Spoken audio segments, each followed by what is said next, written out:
ابو داؤد شریف کی حدیث ہے، حضرت انس رضی اللہ تعالیٰ عنہ فرماتے ہیں کہ ایک مرتبہ نبی پاک صلی اللہ تعالیٰ علیہ وآلہ وسلم آرام فرما رہے تھے، اور جب آپ بیدار ہوئے تو چہرہ مبارک پہ مسکراہٹ تھی، چہرہ مبارک پہ مسکراہٹ تھی، اس تبسم کی عادت پہ لاکھوں سالہ چہرہ مبارک پہ مسکراہٹ تھی۔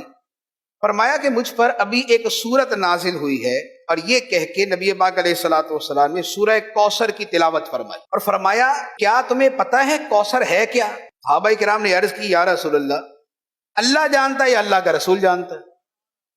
اللہ جانتا ہے اور اللہ کا رسول جانتا ہے۔ صحابہ کرام کا عام جملہ یہی ہوتا تھا، اللہ جانتا ہے اور اللہ کا رسول جانتا ہے۔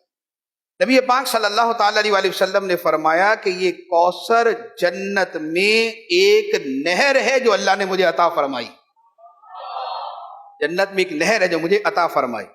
اور بخاری شریف کی حدیث میں ہے، نبی پاک علیہ الصلوۃ والسلام فرماتے ہیں کہ میں جنت میں جا رہا تھا، جیسے معراج کی شب وغیرہ، میں جنت میں جا رہا تھا تو میرے سامنے اچانک ایک نہر آئی، اس نہر کے کنارے کھوکھلے موتیوں کے قبے بنے ہوئے تھے، جیسے وہ قبہ سا بنا ہوتا ہے نا، گول سا، بڑا خوبصورت سا ہوتا ہے دھوپ وغیرہ سے بچنے کے لیے، تو وہ موتیوں کے بنے ہوئے۔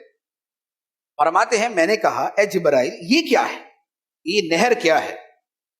جبرائیل امین علیہ الصلوۃ والسلام نے عرض کی یا رسول اللہ یہی تو کوثر ہے جو اللہ نے آپ کو عطا فرمائی، یہ نہر جو ہے یہ نہر کوثر ہے جو اللہ نے آپ کو عطا فرمائی ہے۔ اور نبی پاک علیہ الصلوۃ والسلام فرماتے ہیں کہ میں نے دیکھا کہ اس نہر کوثر کی مٹی مہکنے والی کستوری کی طرح تھی۔ اچھا، اب ایک حدیث مبارک یہ ہے، دوسری حدیث مبارک مسلم شریف کی ہے، نبی پاک صلی اللہ تعالی علیہ وآلہ وسلم نے نہر کوثر کے بارے میں فرمایا کہ یہ وہ ہے جس کا مجھ سے میرے رب نے وعدہ فرمایا۔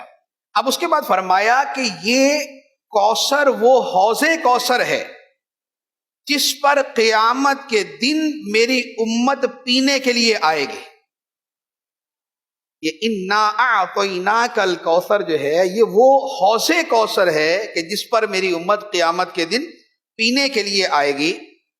اور علامہ عسقلانی رحمۃ اللہ علیہ اس پہ فرماتے ہیں کہ نہر کوثر جنت میں ہے اور حوض کوثر میدان محشر میں، نہر کوثر جنت میں اور حوض کوثر میدان معاشر میں، اور جنت سے دو نہریں اس حوض کوثر میں گر رہی، اور مسلم شریف میں فرمایا کہ وہ جو حوض کوثر ہے اس کے برتن تاریک رات میں صاف روشن آسمان پہ چمکنے والے ستاروں سے بھی زیادہ ہے،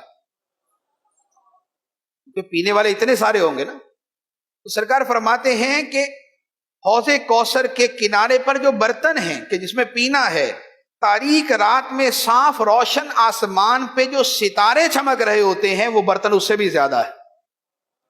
اور فرمایا کہ اس حوض کوثر کا جو ایک مرتبہ پانی پی لے گا کبھی پیاسا نہیں ہوگا۔ اور پھر اس کی لمبائی چوڑائی بیان فرمائی، اور فرمایا کہ اس حوض کوثر کا پانی دودھ سے زیادہ سفید اور شہد سے زیادہ میٹھا ہے۔ تو یہ میدان قیامت میں جو لنگر کی سبیل ہوگی یہ کس کی ہوئی؟ دنیا میں جلوس میں بہت ساری چیزوں میں ہم سبیلیں لگاتے ہیں، جتنا مرضی پیسہ لگا لے، صبح لگاتے شام کو ختم، جتنا مرضی مزے کا بنا لے تب بھی ختم۔ اب میدان قیامت میں جتنے پینے والے ہیں ان کو جو اس سبیل سے آب کوثر ملے گا وہ سرکار دو عالم صلی اللہ تعالی علیہ وآلہ وسلم کے حوض کوثر سے ملے گا۔ اب اعلیٰ حضرت علی رحمہ کیا فرماتے ہیں؟ سبحان اللہ، فرماتے ہیں کہ جس کی دو بوند ہیں کوثر و سلسبیل، جس کی دو بوند ہیں کوثر و سلسبیل، ہے وہ رحمت کا دریا ہمارا نبی۔ اور میرے کریم سے گر قطرہ کسی نے مانگا، میرے کریم سے گر قطرہ کسی نے مانگا، دریا بہا دیے ہیں در بے بہا دیے ہیں۔